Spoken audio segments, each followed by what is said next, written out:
sometimes duty calls that when you find yourself in a community, you have to listen and you have to be a part of what you have around you. So through the years in America, in Atlanta especially, we have had very strong groups of folks from different persuasions.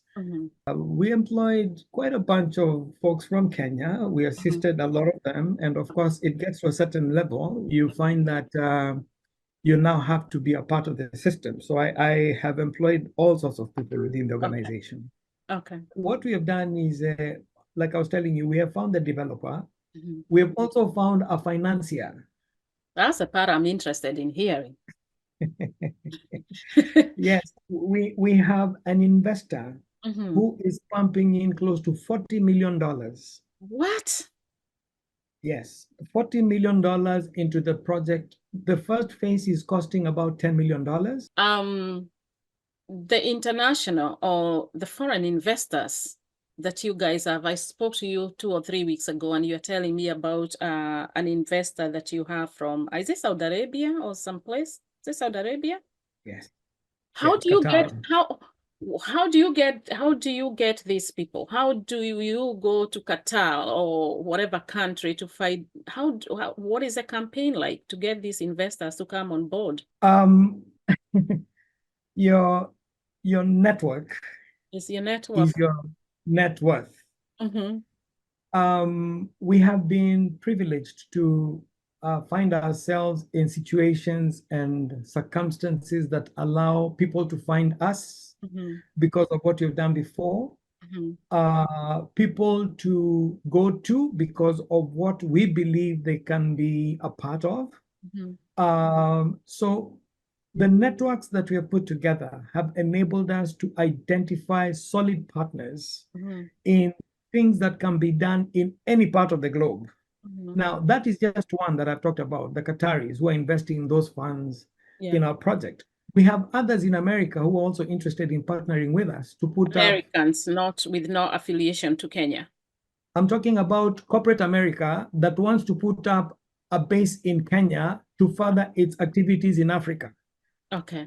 Those are the things we are looking at, things that have not been done before. That brings me to the question, these investors who are like let's say the person in Qatar or whatever, are they partners who benefit from the sales? Is it like how they do in Shark Tank? Like, you're gonna give us a percentage of, how does that work? It's something similar to the Shark Tank. For them. Yeah, there's something in it for them, of course, because they are providing funding to us for something that we want to do that we don't have the capital to be a part of. Hello, how are you? I'm well, thank you. How are you? I'm doing great. I'm doing great. Happy Saturday morning. Happy Saturday to you too. How are you today? I'm doing fine. I'm doing fine. Thank you so much, Raf. I know you are very, very busy man for doing this with me. I don't take it for granted. I really appreciate you gracing my show this morning. Absolutely. I'm honored to be here. And it's a beautiful day. It's sunny. And with a good ambience, I believe the day should start off well for all of us. Absolutely. Absolutely. It's a beautiful morning. Beautiful, beautiful morning. So we're going to go ahead and get this started. And you are going to tell us a little bit about yourself, who you are, so we get to know you. A little bit about your background in Kenya, and then tell us about your transition from Kenya to America and what it is that you're doing here. Okay. Wow. It's many years in the coming up to this particular point. Yeah. But maybe what I can begin, which is near and dear to my heart, is the fact that I have a family, and we are blessed with 4 children who are adults, actually, as we speak.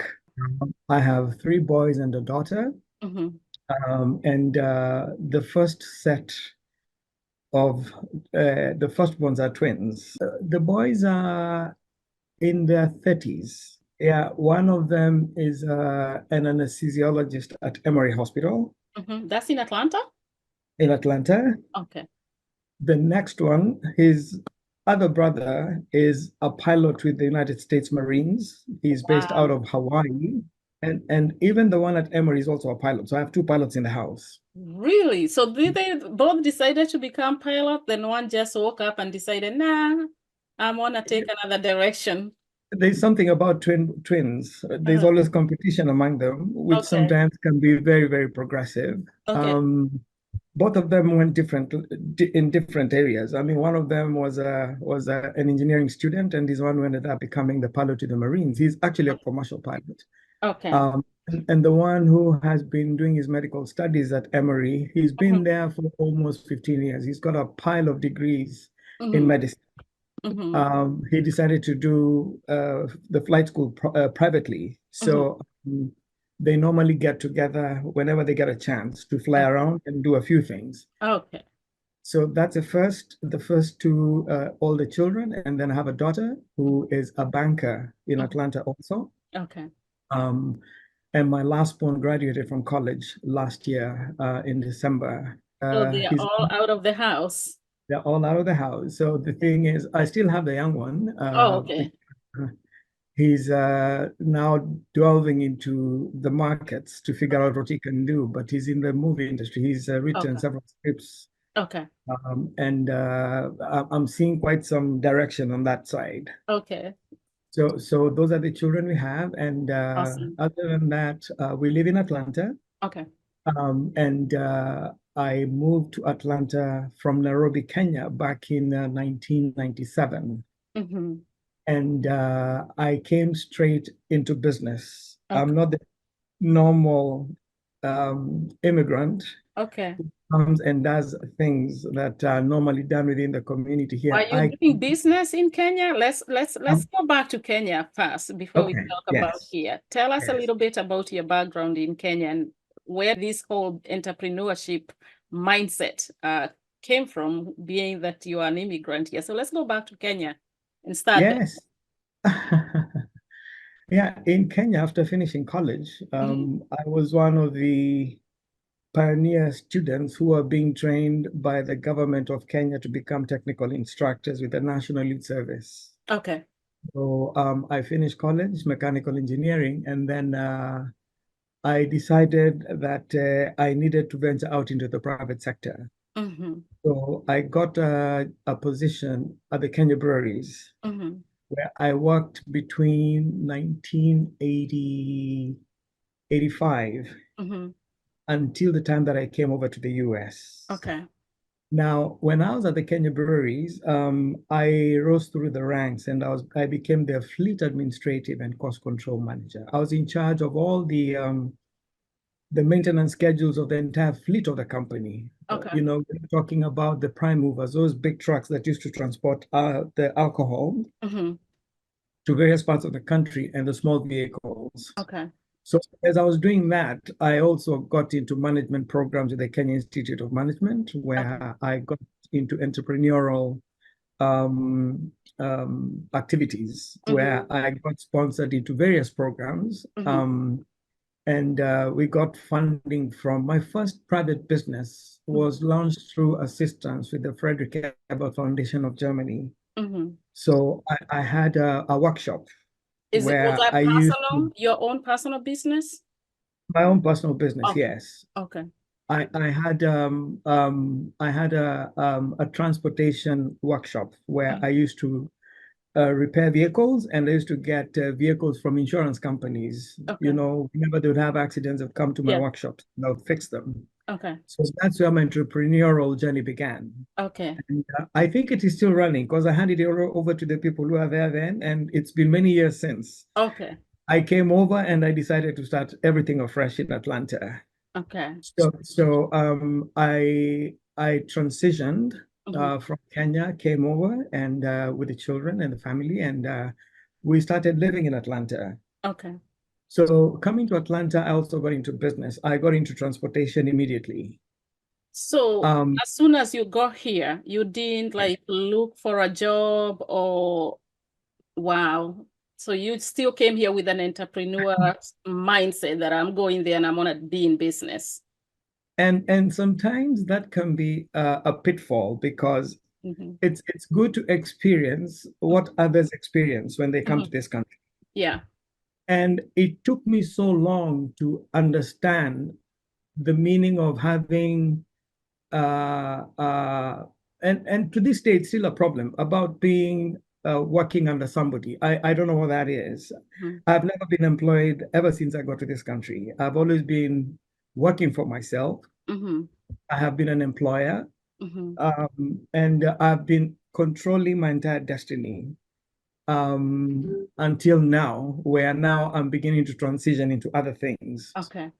So when I moved over to Atlanta, what I did was I decided that I would get into transportation, and I started with a small carrier company, which ended up growing into a big transportation company. And I had signed contracts with FedEx. And I signed contracts with, formerly, it used to be known as Airborne Express. Oh, yeah, I remember that. Yeah, Airborne Express ended up becoming DHL. And from a small fleet of small cars, I ended up having a transportation company with about 20 tractor trailers, prime movers. And I now started hauling freight within the Southeast and the entire US. Okay.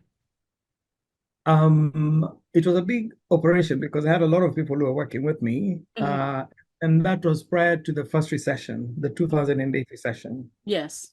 And we employed quite a bunch of folks from Kenya. We assisted a lot of them. And of course, it gets to a certain level, you find that you now have to be a part of the system. So I have employed all sorts of people within the organization. Okay.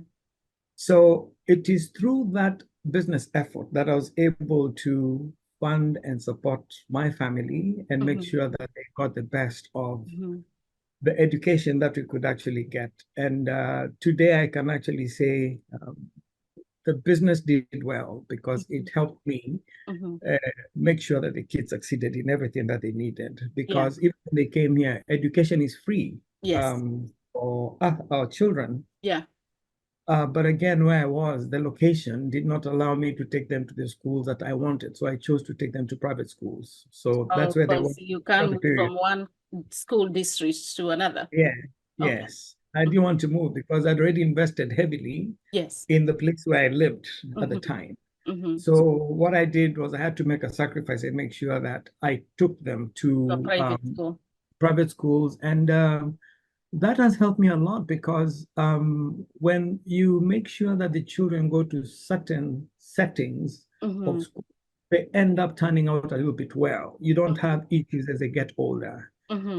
Today, I don't even bother with myself about where the children are. They're the ones who look for me. They're like, hey, Dad, we want to check and see what's going on with you, you know? That's awesome. Amazing. Yeah. So that has been my journey in Atlanta. And, you know, from Kenya to the US to Atlanta, family, and we are still here. So how long were you in the, you said you got here, or rather you migrated from Kenya to the US in 1997. Absolutely. How long were you in this transportation business? Actually, I have been in transportation all through the years. Oh, okay. All through the years. And this is when I am weaning myself out of transportation completely. I've not been very active in transportation the past 2 years. Okay. And when you say active, do you mean you personally being involved, or is a company there, but you're letting other people run the company? I've been involved with the management of the company effectively since I formed the company, and I had people who have been working for me. And then what I did was when I started looking at the trends of business and my direction, the direction that I want to take and go, I decided to start winning myself out of transportation. Okay. Yeah, because, you know, I'm an interesting character. What I do is my life cycle is based out of 10 years of every year, every 10 years that I live. what I mean by that is every time I finish 10 years, I must go to the next phase of my life. You make a shift, a huge I shift. make a shift. Yes. I have to make a shift. Even if it is not drastic, my life 10 years tomorrow is not the same as my life 10 years before because the body is withering, experiences are gained, opportunities are changing and becoming more available. Is that by design? Is that by, do you plan for this, or is this something that you just find that every decade something else pops up, or is it the way you program your life? I think it's both, but most likely very much more about the stations we all go through in life. It comes in naturally, where you find that if I go back 10 years back, which was back in 2014, the things that I did then are not the things that I'm able to do now. That energy is waning away. And I've become a little bit smarter, let me say. With experience. Yes, experiences. And of course, with what the globe is bringing to us everywhere, you have to go with the times. So if you don't adjust yourself with what is present going forward, you will not fit in life tomorrow. You have to keep on changing and running with you can't stay in the same place, or what they call what, sitting on your laurels. No, yeah, you can't. Okay. And what is true about that is when I look at the children now, I used to make a lot of decisions myself. But I have to call them now. Sometimes they tell me, Dad, no, this is not how things are. We are here.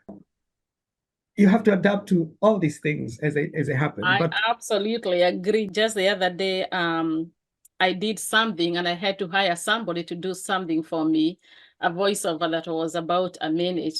And I paid about $40. And my daughter came home and said, hey, listen to this. I'm so excited. She's like, Mommy, you could have just done this with an AI. I'm like, what? I mean, like, I know what an AI is. I just didn't know. She said, you just wasted your $40. I said, show me how I would have done it. She quickly goes on Google, bring this website, put the same word, and boom, there was the audio. And I felt like, wow. So I agree. Yeah, it's the same conversation. Yeah, my daughter said the same thing yesterday. She has a lot of those capabilities to do certain things through AI. Yeah.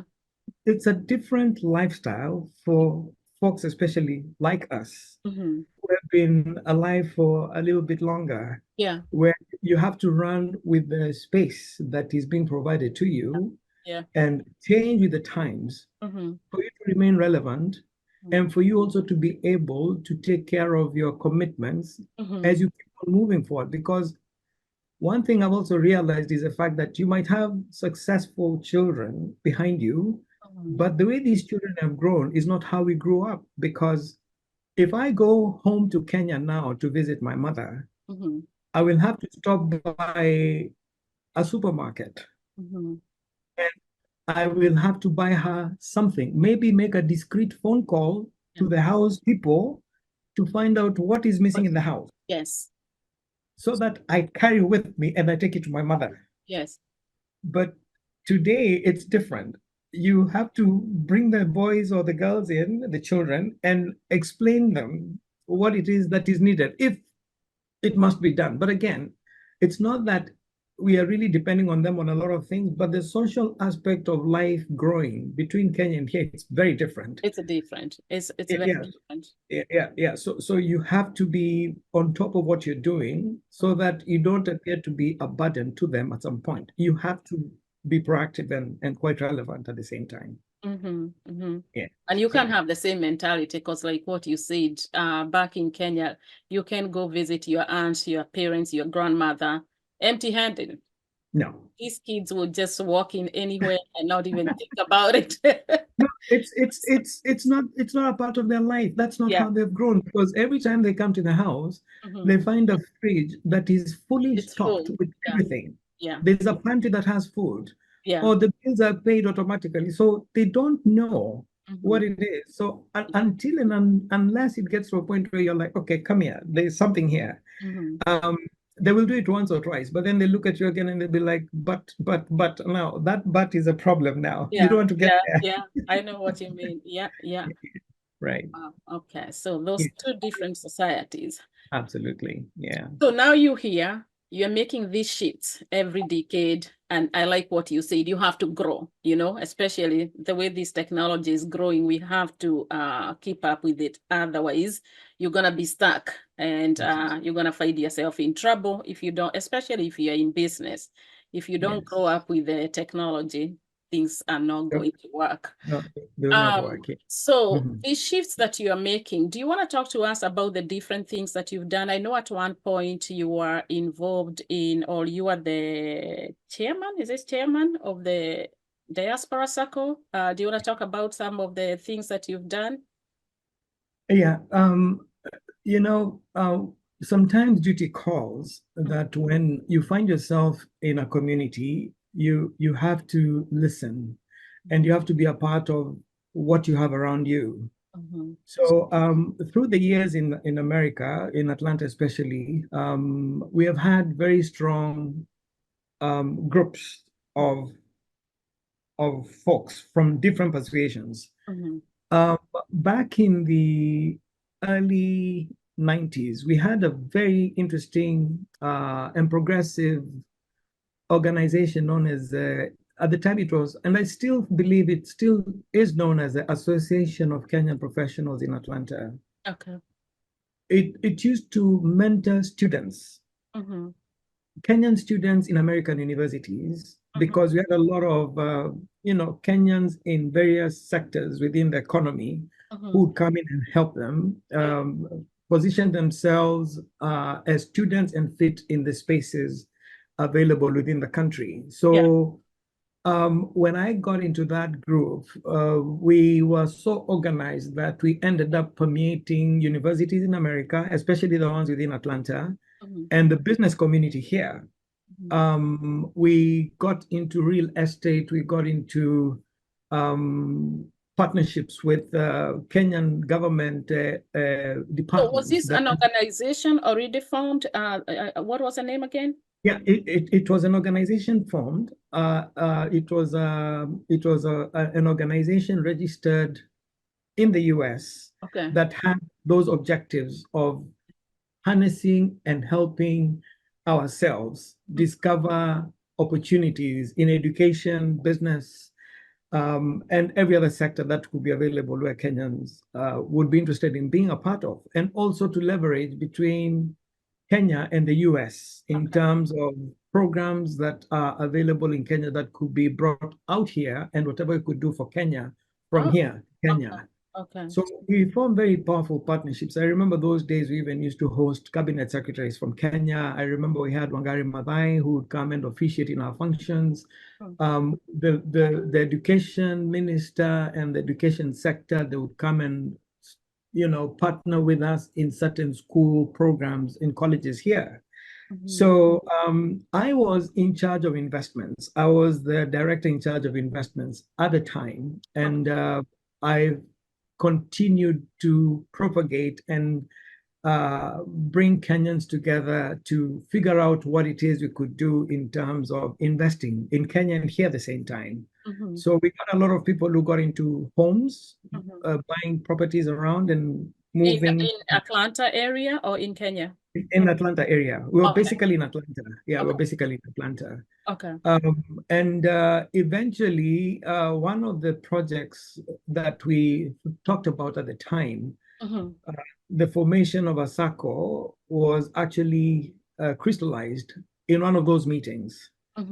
So what we did was, me and a group of 5 Kenyans got together. And we said, this is a need that needs to be harnessed because we have a lot of wealth here among ourselves. And there's a way we can actually have a systemized way of sending funds to Kenya for purposes other than personal consumption, having remittances sent to Kenya in a structured way for personal development and others.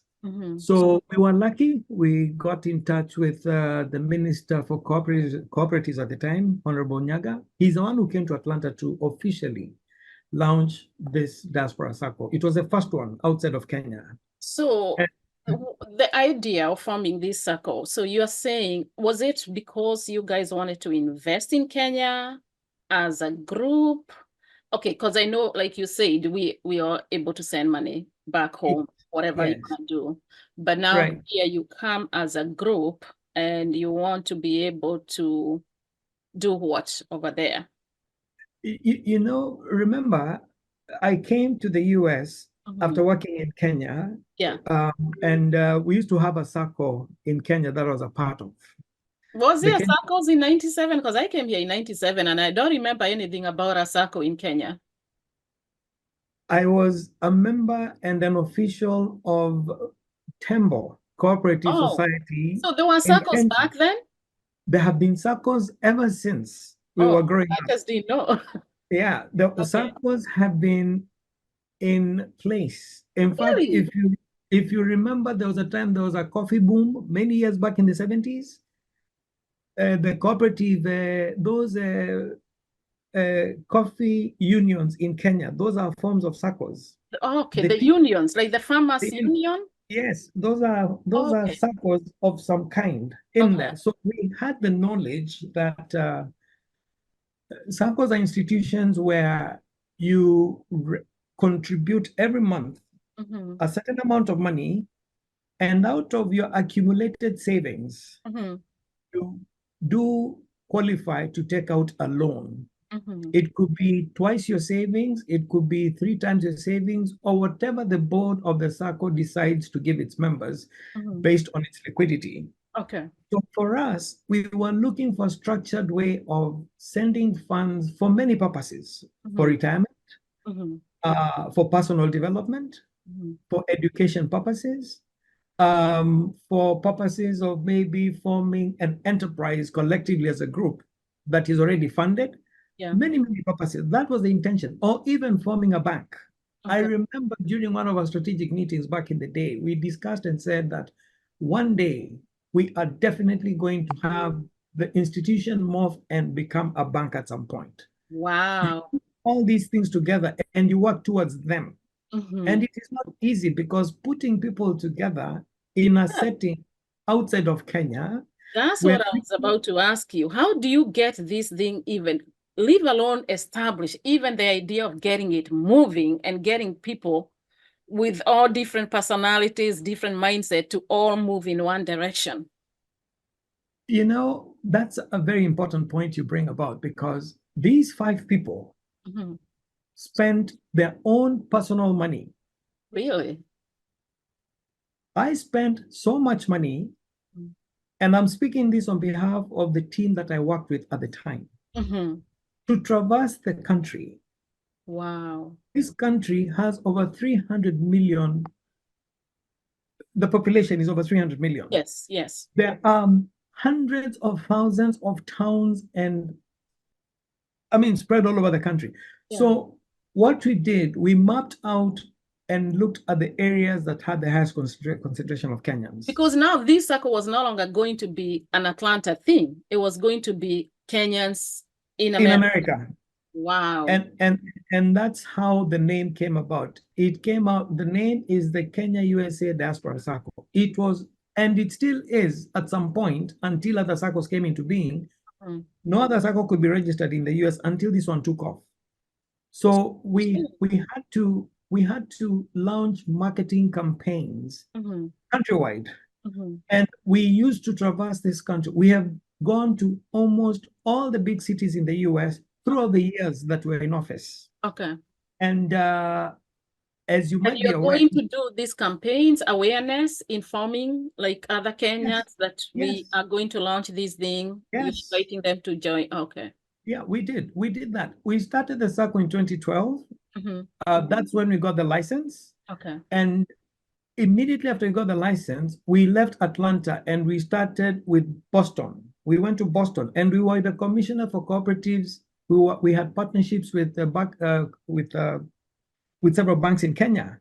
So we went as teams all over to those cities and we recruited people bit by bit. But again, remember, convincing people in America, Kenyans, to be a part of a journey, it requires a lot of effort. It requires sacrifice. It requires examples of. They need to see. Now, they also need to know who these people are who are doing this activity, whereby... Before we even get to the Kenyan, and that's an important point you're making, because I was going to ask you, how easy is it to convince people? Because like you say, they need to see, but at this point, there is nothing to see. You're just starting.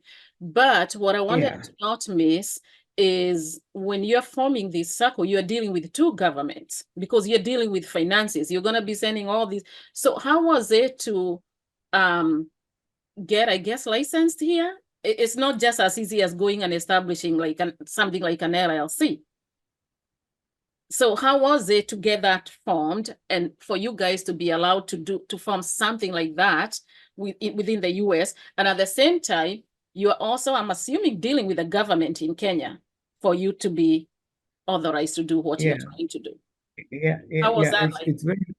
It's very important to clarify. SACCOs, we sought for a license from the Kenyan government. Form a SACCO for Kenyans living in America. Now, this SACCO is a Kenyan entity. It has nothing to do with America. Oh, okay. It has nothing to do with America. So everything is going to be based in Kenya. Yes. Got you then. I understand now. It's a Kenyan organization, but for residents outside of Kenya. That organization live in America. Yes. Got you. And we are governed by the laws of, the SACCOs are governed by the laws of Kenya. Okay. And all the activities of the SACCO, even the funds that are collected, the individual members are the ones who are supposed to send money to the SACCO account in Kenya. Got you. Not here. So, we don't have, so you don't need no licensing here, no. Okay. No, we don't need it. But even the registration is in Kenya. Even the registration is in Kenya. It's not in America. Okay. So for us, initially, the first 5 years, it was a bleeding session for us because we started with Atlanta. Kenyans in Atlanta knew us by dint of the fact that the people who are behind this are Atlanta residents, and they have a history behind their names of what they did. Yes. And we recruited a lot of members here, and then we started now spreading the word. When the government got involved, the government publicized and said that we have now registered a SACCO in the US for Kenyans in America, and it invited Kenyans to now be a part of it. So it became a high-level recruitment from the government and us and private companies that also felt that they would work with us for them to also benefit from us. Yes. A bank would want to work with us because a bank has the money. It can package a loan for the SACCO that members can go and get, and then the SACCO becomes a guarantor. Yes. The government was going to benefit in the sense that it is going to get benefits and be able to have more Kenyans invest in Kenya through the SACCOs and others. Yes. That is how it came to be. And we were successful. It was a win-win for everybody. It was. We managed to recruit very many members. But you see, recruiting is one thing, but having members partake into the products is another. Yes. In Kenya, if you worked for an organization, for example, like breweries where I used to work, the HR department already has factored a payment to the SACCO from my payslip. So by the time I get my payslip at the end of the month, a certain amount of money has been deducted and it has been saved for me in the SACCO. There's that check-off system. But here we don't have that. Here it is that willingness of an individual to contribute regularly every month what is required of them, because we all don't work together. We all don't live in the same state. We don't even know each other. It's not that like we are carrying your paycheck and your amount to put to work with retirement or whatever. Yeah, so that became a challenge, and we kept on devising methods and ways of making sure that members keep on contributing. Was it because people are coming on board, but then they were not keeping up with their monthly, like? Yes. Okay. And it's still a problem because sometimes you find that you are not so committed because there's nothing that is holding you to make that payment. It is your goodwill. And there is no way for automatic what is it called? Like, let's say, for example, if I have a bank in Kenya and I'm a member of this circle, there's no way I can set it up that every month a certain amount of money goes to the circle? Yes, you can. But you remember, now that is an individual effort. Oh, so everybody don't have to do that. Everybody has their own methods of sending money to the circle, and that is what they do. But so what you're saying is the circle doesn't have a way they can automatically pull money from their members. No. I got you. So that's one of the challenges. Yeah, that's one of the challenges. Okay. So we worked on, and what we did was we created a very robust entity in the US. I sat in the management of the circle for all those years until last year when the AGM was held. And I served as the original treasurer, the first treasurer of the circle. Then I served as the secretary of the circle over a course of years. And I lastly served as the chairman of the circle. Okay. Now, during our tenure, and I can speak this on behalf of the people that served with me, we managed to bring an entity that was completely above board. We never lost member funds. We brought in systems in place that enable the institution to run with or without the actual board members present, whereby we have a secretariat that is headed by a CEO and employed staff. All these are based out of Nairobi. We brought in policies that, if followed, can see the circle move forward for the life of its existence. Because say it can run even if it had to do that without the board of directors? A board comes and goes. Okay.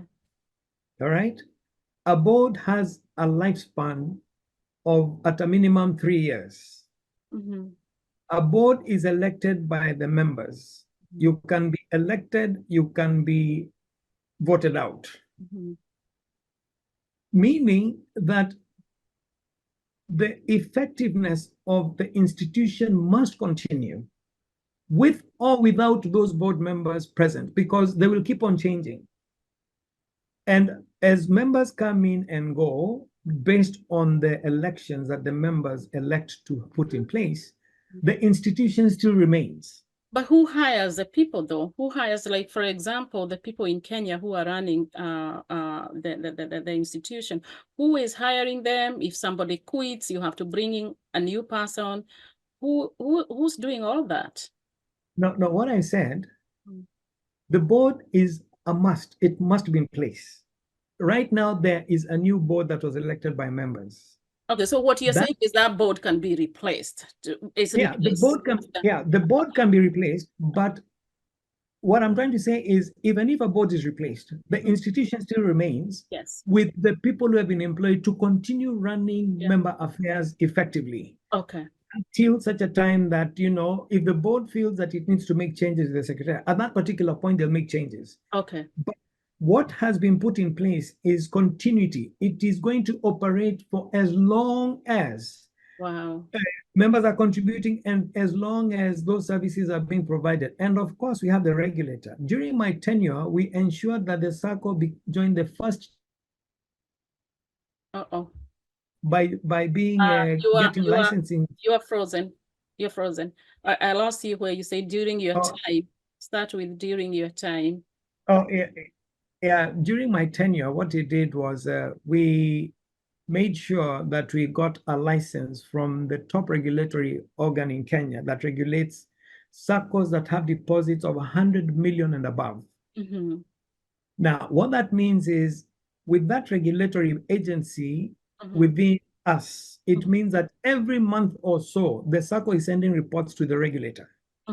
And it is making sure that there's nothing that is happening within the circle that is being misused or member funds are being misused. Yes. That is why I'm saying the circle is at a point where it will run effectively with the supervision that it is getting and with people making sure that, with people having the confidence that their funds are secure. That is what is very important. Okay.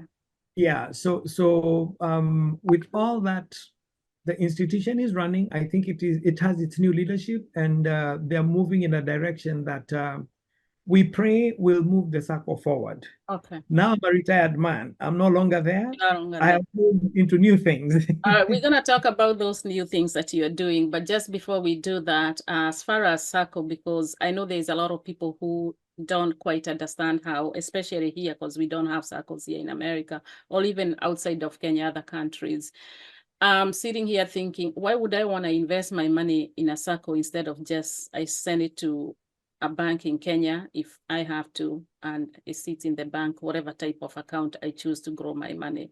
Will my money grow more in a circle, or what's the benefit of me joining a circle? That's a very important question you've said and put forward, but I'll go back to the first statement you made. We have more circles outside of Kenya now, more than ever before. I think in the US, we have about 3 circles, if I'm not wrong. I think we have close to 23 circles that have been registered for Kenyans globally outside of Kenya. Oh, wow. We have circles in Australia. We have a circle in China, in the Arabian countries, in Europe. We have several. We have 3 in America. I think we have 1 in South America. So there is, and I think also in Egypt and other parts of Africa. So there are circles all over the place. Okay. Which is a good thing because we have Kenyans everywhere. Yes. Now, the question, which is important, is the second part that you brought in, where you said, why do I have to invest in a circle? And what I want to say is investing is very, very personal because it has to begin with you. Yes. Our investment appetites are different. And they also depend on our stations in life. What one person does at a certain station in life is not what somebody else does in another circumstance in life. So our investment appetites are completely different. What the circle has done is, what circles do is they enable you to bring all those people together. And you tell them that we allow you to make contributions, say $50 in a month at the minimum. Many people can afford $50. Yeah. But there are others among those people who are contributing who can afford $1,000. There are others who can afford less. You, the investor, have to make that decision on your own. That if I'm going to invest in a circle, I'm going to be putting in this $50 every month because after 6 months, I want to come back and take out a loan. Now, circle loans are very reasonable compared to other institutions because they charge you at a rate of about 12% per annum. That means 1% on a reducing balance every month of the loan to be taken. Okay. Yes. Affordability is one compared to other financial institutions. Now, there are also hiccups in circles where you find that the circle cannot give you funds beyond a certain limit. Now, you have a project that is costing so much that needs funding, but you realize the circle is not your best fit. So where do you go? To the bank. You go to the bank. So it is your personal decision. It's your choice where you want to make, where you want to invest your funds. Now, investing but on that point though, do you think okay, I understand what you're saying. We all invest our money differently because my choice of investment may be different than yours. But sometimes we invest our money because I only know that my money is supposed to go to the bank. I'm not informed, I'm not educated about, hey, you can invest in this and this and the other. That like maybe, I don't know, lack of knowledge about what else is out there. Not necessarily because I choose to put my money in the bank while you're putting your money in a circle or you're buying stocks or whatever. But I don't know that that option is out there. Education. Yes, there's education. They normally have member education session where they tell people, this is what is available. and this is what we are going to be able to do for you if you start contributing for us. Now, contributing with us. Those opportunities are there. But what I'm trying to say here is we are a very unique group of people outside of Kenya because we choose to do what we want to do. We are like, okay, I've heard about the circle and I'll get to it when I get to it. By the time you get to it, it's about 5 years later. Yes. Now, 5 years later, can you imagine if you contributed that $50, those original years you started thinking about it until that particular time, you'd be able to do a lot of things. Yes. So it's not that the information is not there. It is people who choose to do what they want to do. And where I come from, they normally say that a child is normally brought home by the cold outside. When that cold beats you, when you get back into the house, it forces you to get back to the house. Then you remember in the house, this is what is actually happening. So until you find yourself in a situation where you are in need of funding for certain things, you will ignore the status quo. You will ignore everything that is available until that moment comes. So what we try to do is we try to, like when I was there, we kept reminding, we kept singing. We tried to say a lot of things, but not everybody did. But a big number did. So the ones who have been able to partake it and run with it have been able to put together funds that are quite a number. Because when I was leaving office, we had savings that had gotten to close to about half a billion shillings. That's a lot. Yes, half a billion. And of course, when you look at the collective activities, the associations, the projects, I think at my time, they were almost coming to about $1 billion. Okay. And we were still thinking about bringing additional projects because we did a survey within ourselves and we realized that of these members that we do have, there is a way you can segment them and provide them with products that fit them based on what they can afford. Okay. But again, that's a topic for another day.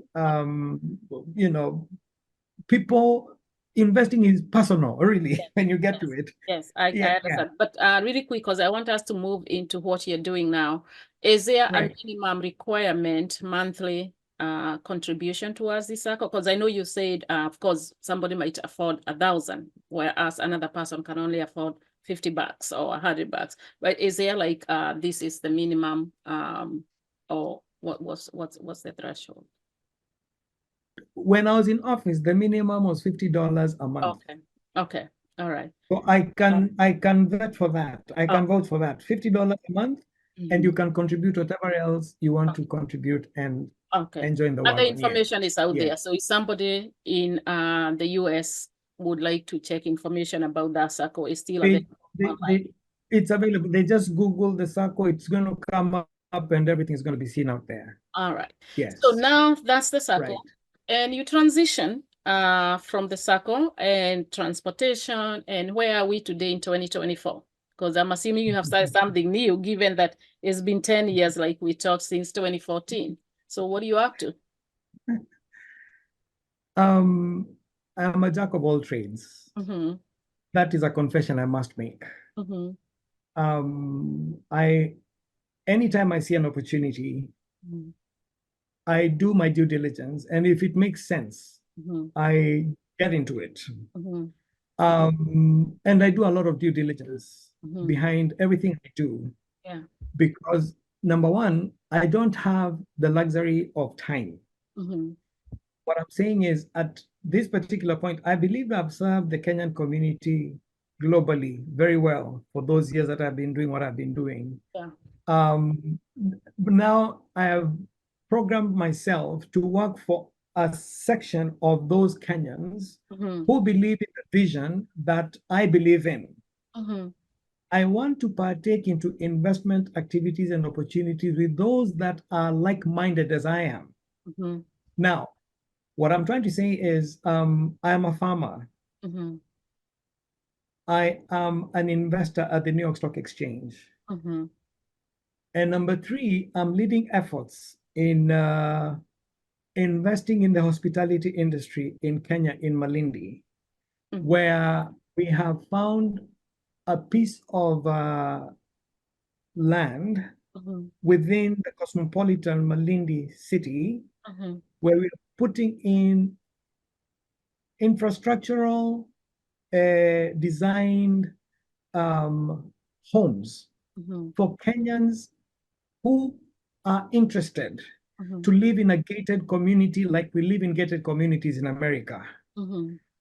What we have done is we have found a developer who develops properties globally. One case in point is the hub at Karen. They're the ones who constructed the hub in Karen. They're the ones who designed and built the American embassy apartments for the staff workers of the American embassy in Nairobi. I think it's in Gigiri somewhere. They're also the ones who developed and built and modernized Sarit Center in Westlands. Okay. And I think there are other projects in Kenya that they've done, including the international, one of the tall skyscrapers in the city in Nairobi, and then others globally. Okay. So we talked to them and we said, we are a group of Kenyans here who are interested in developing and putting up retirement homes. And what we did was we did a due diligence among ourselves. It was initially a SACCO project until we realized we could not combine investment activities with the current licensing of the SACCO, because the SACCO is registered as a savings and credit. Okay. To do investments, you have to think about a different entity altogether. So we formed SACCOs can't have like projects like those? It depends on the license the SACCO has. Okay. Okay, got you. We have investment SACCOs that build houses and do investments. Those ones have a license of their own category. Okay, we have gotcha. SACCOs that are registered as savings and credit. So all SACCOs are not created equal. They're not created equal, exactly. Oh, I didn't know that. So what we did was, from the work that was initially done, me and a group of several investors within the SACCO came together and we said, we are going to proceed with this investment asset here. On your own? And we are going to, on our own. Okay. And what we have done is, like I was telling you, we have found the developer. We have also found a financier. That's the part I'm interested in hearing. Yes, we have an investor who is pumping in close to $40 million. What? Yes, $40 million into the project. The first phase is costing about $10 million, and it is being we are breaking ground in the month of. How big is this piece of land? Now, the land itself, we are buying land inside a resort. It's a fully developed resort. It's a 3-star resort. It has all the amenities of a resort, and then what surrounds the resort is land within that resort. Okay. So this land is walled. There is a perimeter fence that runs a kilometer, a perimeter wall that runs a kilometer in length. And it also has the electrical fence. So it's a very secure location, and it's about about 5 minutes from the beach. Wow. It's about 7 minutes from the airport. And we are surrounded by all those those hotels that dot the ocean, the area around there. Yeah. It's in the high end. It's like they say it's the Muthaiga of Malindi. Very nice area. Okay. So we have we are building 96 apartments, high-end apartments on 4 acres. 96. 96. So of these 96 units that are being constructed, some of them are going to be 2-bedroomed, others are going to be 3-bedroomed. Okay. And they're being built in such a way that, like the 3 bedrooms, you can detach one section and have it as a rental property or an Airbnb. Okay. So the purpose of having this project is, and it's by dint of the fact that some of us have grown children, and we are saying we want to go back home. The problem with going back home with our children is the fact that our children will not be able to fit in Kenya as we want them to fit. That's always going to be an issue. So what we're trying to say here is we want ourselves to come to Kenya and have our children come and live in an area that is very close to how they've been living in America. Okay. and still be able to travel from Malindi and go to their respective villages all over the country, because a flight from Malindi to Nairobi is 5,000 shillings and it's just 45 minutes. Oh, 45 minutes. You get to Nairobi, then you can go do whatever you're doing. You can go to your village. It's important our children get to know their heritage. It's important for our children to know their grandparents, their uncles. It is important for our children to know how coffee is grown, the coffee they love taking in Starbucks. They need to know it comes from at the farm. Even the avocados, everything that is needed. So it is by design. And also, it is purposeful for people like us when we go home, because we want to be a part of Kenya, but away from Kenya, just in as much as we live in this country. So you're trying to recreate what we have here. Yes. And this is a community that will be owned by Kenyans who currently live in the diaspora or here in America, in this case. Yes, or even Kenyans who want to invest in it. We have a bunch of those. Okay. Okay, so it's open to anyone who wants to. Absolutely, it is. It is. Yeah. So what we have done is we have brought in the consortium, and our members have.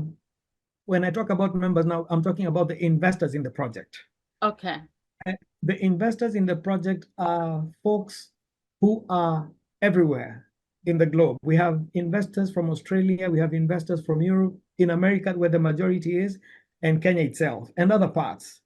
Now, the thing is, it doesn't have to be a Kenyan. Even somebody who's not a citizen of Kenya does qualify, because you have people of different nationalities who own assets in Kenya.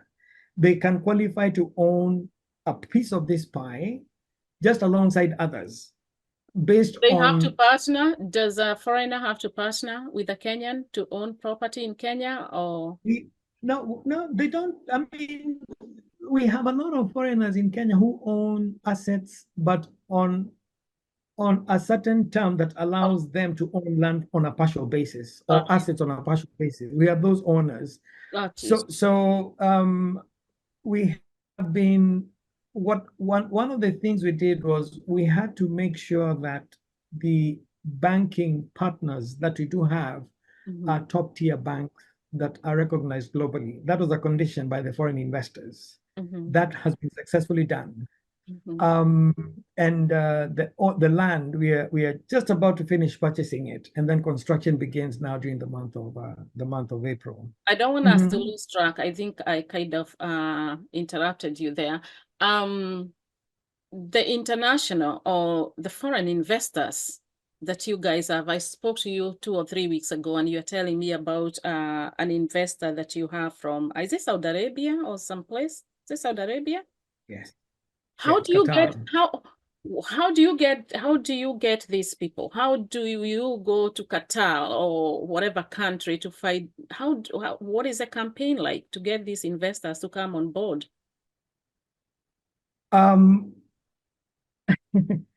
Your network is your network. Is your net worth.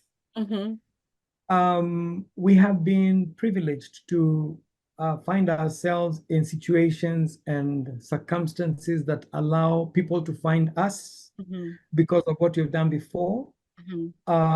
People to go to because of what we believe they can be a part of. So the networks that we have put together have enabled us to identify solid partners in things that can be done in any part of the globe. Now, that is just one that I've talked about, the Qataris who are investing those funds in our project. We have others in America who are also interested in partnering with us to put Americans, with no affiliation to Kenya. I'm talking about corporate America that wants to put up a base in Kenya to further its activities in Africa. Okay. Those are the things we are looking at, things that have not been done before. Because if you look at what we've been doing with the circle, we are talking about individual improvement of people getting together to do things on a singular basis. But here we are talking about collective investments that can actually move a country in a certain direction. If you look at the property in Malindi, that in itself fits into the hospitality circuit of the coast tourists develop. They've even come to us because they know our project is going to fit into the large tourist attractions that they're going to have in there. we have been approached to provide conference facilities within that facility where we are going to put up the homes. We have been approached to enable the Malindi County government include our project as a diaspora-led tourism sector project that is going to feature into many aspects that talk about tourism in Malindi. It's already happened.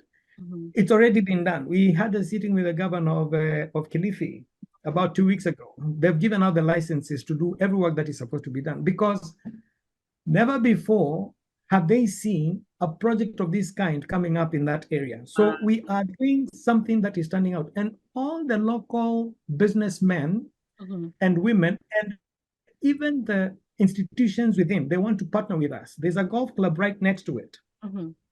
It is offering our members golfing rights into that 9-hole golf facility in there for those who love golf. So there's a lot for us. So what we're trying to do is we are value adding our investors to make sure that they continue living the life that they've lived in here in America as they do their retirement years back in Kenya. That brings me to the question, given that it's some type of like a retirement for the diaspora and whoever else want to invest in it, what's the stake for these investors who are like let's say the person in Qatar or whatever, are they partners who benefit from the sales? Is it like how they do in Shark Tank? Like, you're gonna give us a percentage of, how does that work? It's something similar to the Shark Tank. For them. Yeah, there's something in it for them, of course, because they are providing funding to us for something that we want to do that we don't have the capital to be a part of. Now, for example, the members who are buying, they are buying houses that are yet to be constructed, but they know because they've walked them through the whole process of what is coming up, and they have seen from other examples what has already been done. So it's like a hedge where we are saying, let's start this process and have you start paying up your part ownership of these units. We are going to construct these units for you, and we are breaking ground in the month of April, and within 17 months, the units will be complete, all of them. Because there's no issue with money here.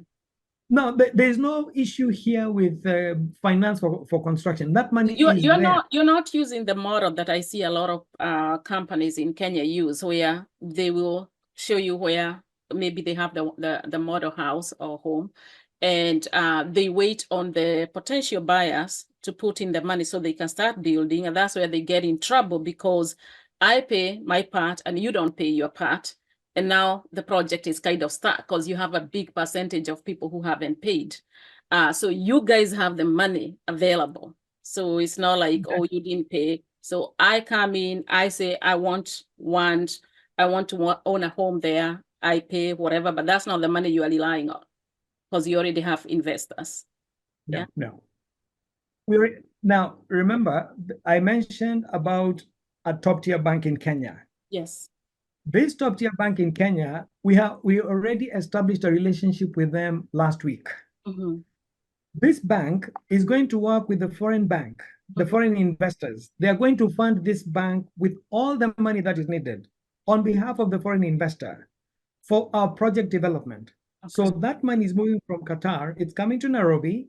It's going to be domiciled in that major bank. And the construction is beginning during the month of April. Now, as people partake their mortgages, as they start paying into their mortgages, funds are being repatriated back to the investors. It is already money that has been provided for, and it is money that has been given a window. So what is happening is the project is completely funded. So what we are saying is we are providing these units within 17 months. And we want within those 17 months for the owners to have started making their mortgage payments because they're going to start making those mortgage payments to the bank. And at the same time, there are those who are willing. Look, we have several categories in this project. We have those who are buying cash. There are those who are paying within a few months. There are those who are going to take mortgages. Yes. Now, we have seen an influx of banks in Kenya running to us, telling us the kind of benefits these investors are going to get if they take mortgages through them. For us, it doesn't matter if you do get a mortgage from KCB as an example, or any other bank, as long as it's satisfying the need and you're satisfied with it, you as the investor in the bank, that is fine. So that opportunity is there. But what we have done is, and this turns out because not many projects in Kenya right now have been operating under this kind of context. And that is why we are saying we are over and above all of them. What's the mortgage? What's the mortgage gonna? You don't know, I guess, but you've been talking. No, the mortgage. Yeah, for the 2 bedrooms, you're looking at about 8.5 million. These are high-end apartments. Okay. Yes. Okay. 2 so bedrooms. Like the 2 bedroom is 2 bedroom, 1 bathroom, or 2 bathrooms? Or no, what's it's the way our homes are designed here. It's got more than 1 bathroom. Oh, like it also has 2.5. It also, like the 3 bedroom, it has now the 3rd bedroom being like a self-contained unit within the house. The designs are done. Our members have been given details of those designs, and they've been able to see them. I think there's also, we went with Shamwada. He made a media blitz with it on the 1st of January, and we got close to 5,000 to 6,000 views, and a lot of those people have actually been a part of our growth. But given that you only have 96 units, so you can only deal with 96 people? No. Okay, I'm confused. That is the first phase. Oh, okay, phase 1. Okay. That is phase 1. We have 4 phases. But we are going to do phase 1. Phase 1 is costing about $10 million. Okay. Phase 1. Okay. There's phase 2, there's phase 3, and phase 4. And then there is the resort inside that belongs to our investors. You know, it's a gated community that will have all the amenities inside. And in the gated community, there is now the hotel itself. Yeah. And in it, we have amenities that these investors are going to be they're going to patronize. There's a clubhouse, there's a gym, there's an amphitheater, there are swimming pools within, and even the units that are being constructed, they're going to have kiddie pools within them. There are going to be pools floating all over the place. We are going to put up a conference facility, because conference facilities lack in that area, because it's important for people to have sessions whenever they can to meet and do their office work or something. Yeah. And then now there's also phase 2, there's 3. We don't want to give details of what is coming up in that area. Okay, we just want to I got you. But I think I understand. I totally understand. So that is exciting. Right.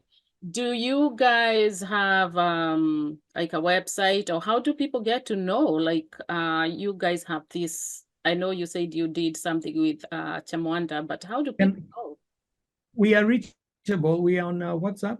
We have a WhatsApp contact, and we have a website where we have all our communication, and we have contacts. We have our lawyer is based out of Karen in Nairobi. We have an office in Karen, where people can reach us if they get to Nairobi, and of course in Malindi itself. Okay. We have teams all over the place, so it's a robust system that is running right now. Awesome. That sounds really, really exciting. That's something definitely a lot of people would need to look into, especially if you plan to retire in Kenya, if you guys are recreating something very similar to what we have here.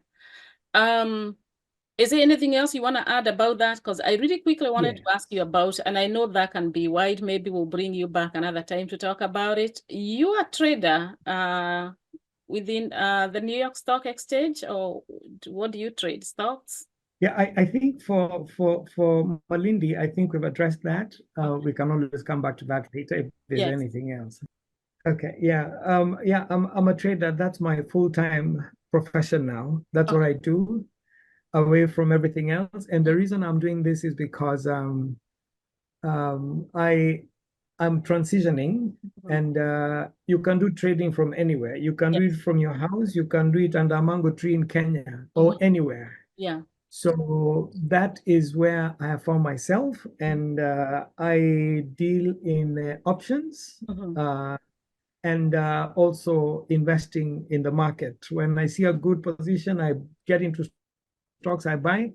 But largely I do trading on a daily basis. Awesome.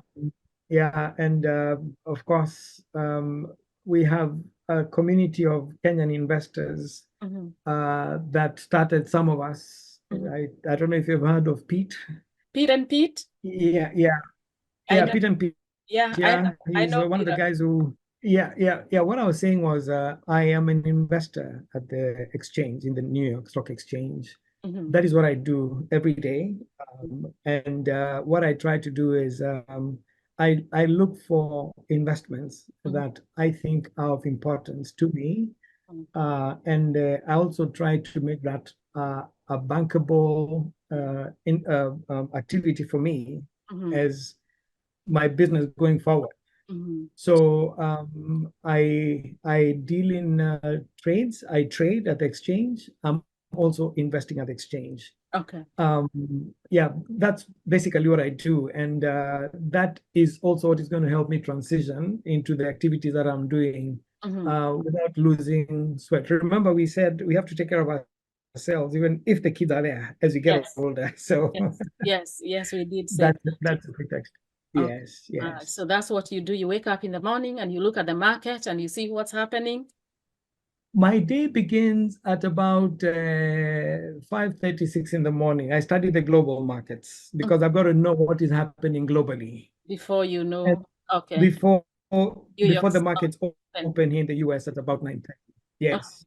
So I have to study the global markets, and then I also have to look at the economic news to see what is actually happening in the economy within and outside, political events and everything. So once I study and I see what that is, then I get it into the indexes and I look and see how the NASDAQ, how the S&P 500, the Dow, and the Russell have performed and where they are. I have to look at certain levels every day. So are you trading those indexes themselves, or just companies that are? I do, but at a certain level. Okay. But I also invest in the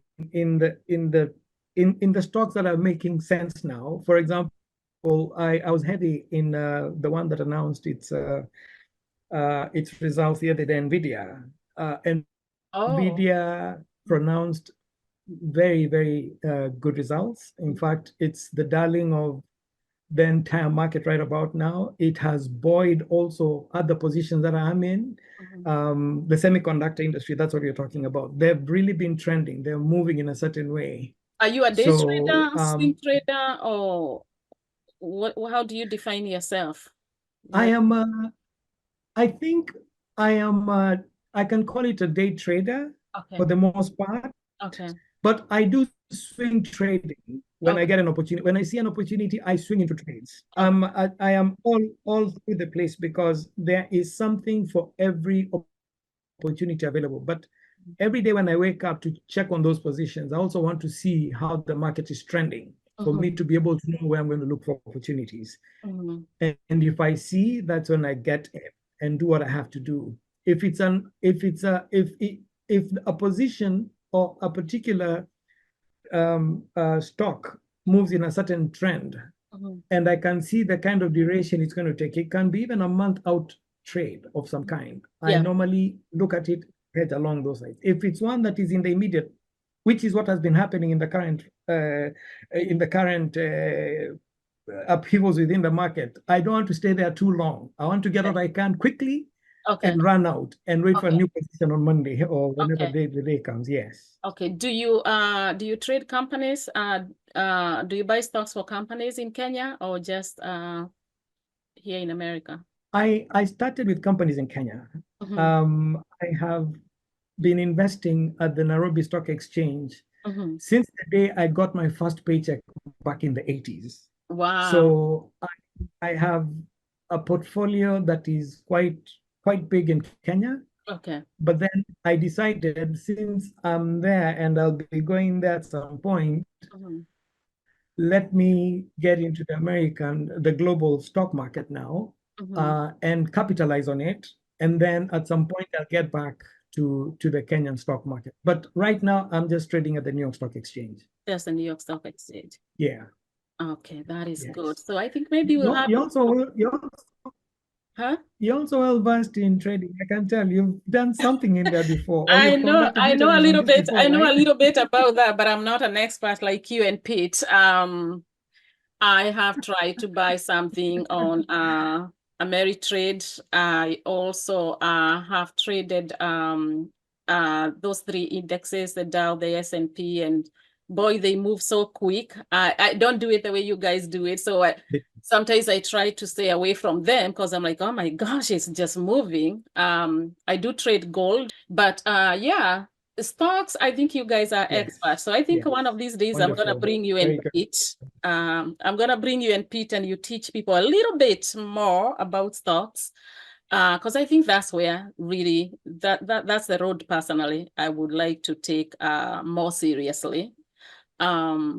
Investing in stocks. I think it's a really, really good idea. And I think that's a field a lot of us Kenyan haven't tapped into. When I discovered, this is Pete who walked me into trading. He is a very good teacher in this. Yes, I can't share the same platform with him, to be honest with you. Oh no, you can. The student and the teacher. You learn, you keep learning. You keep on learning strategies. Option strategies are far and wide, and there are many, and they depend on your investment appetites and what you have in the markets. It also depends on how you look at the stock market, because some people do these as a by the way. Others are seriously invested in this. They are actually on this on a daily basis. Others, what they do is they hedge, they buy stocks that are in the long run, and then after some time they come back into the market to see how things have run. So it depends on what your strategies are. Unless we're talking about two different meanings, because I know when I've tried to trade something like Forex, here in America, they don't allow you to hedge, like to have two positions that are opposite. That's what I meant. No, you can in options. You can buy a position that is going up and coming down at the same time. Really? And it's called yes. Oh, that's what options is. It gives you an opportunity to you can be in the same trade.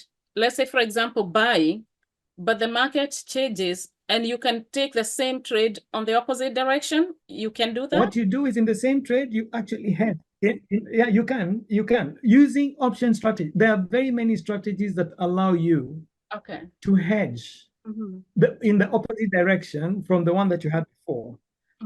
But again, this is a topic for another day. It must be right, because now my thing is, I want to ask you, if I'm hedging, what happened to my original trade that is already going the opposite direction? Am I going to come out even? There is a way you make sure that if you're trading in a particular direction, if it changes against you, it lets you out. You have to know when to get out. Your stop losses, I think we call them. Yeah, your stop losses, exactly. Then you can also at the same time have another in the opposite direction that moves in the opposite direction, that edge that really takes you to your profit towards that other direction. You can hedge in both ways. It's possible. Yes. Okay, so that is good. That is good. Yeah. That's another class by itself. That's something I'm really personally learning. Like I said, I have traded since 2017, but not options, not what you guys are doing. The market is a little bit similar, but yeah, I'm gonna look into that definitely.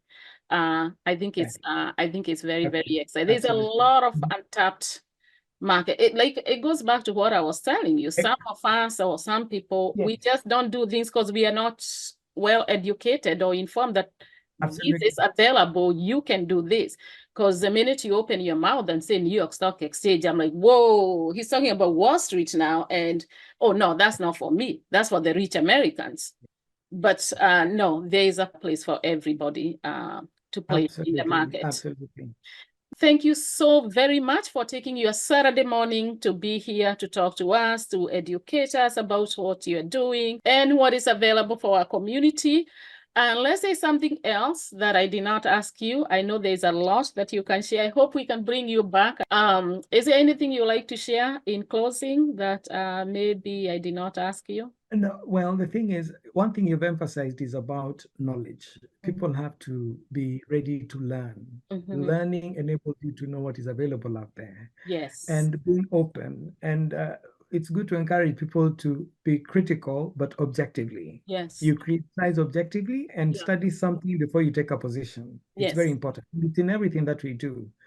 I don't think there's a lot to share. There's a lot to say. I don't know what to pick out from what you've actually said, but I think what you've shared today with the community is enough. We can always make follow-ups at some point to discuss other things or improve on what we've actually discussed. It's an opportunity that I've cherished, whereby we've been able to share important things that can touch or will touch on a lot of us. Yes. And let's engage again when we get an opportunity, and let's keep engaging and talking. Thank you very much. You are so welcome, and thank you so very much for talking to us and educating us. Thank you. All right, you have a good day. Do the same. Thank you so much. You're welcome. Thank you for everything. Okay. All right. Bye. Awesome. Bye. Okay.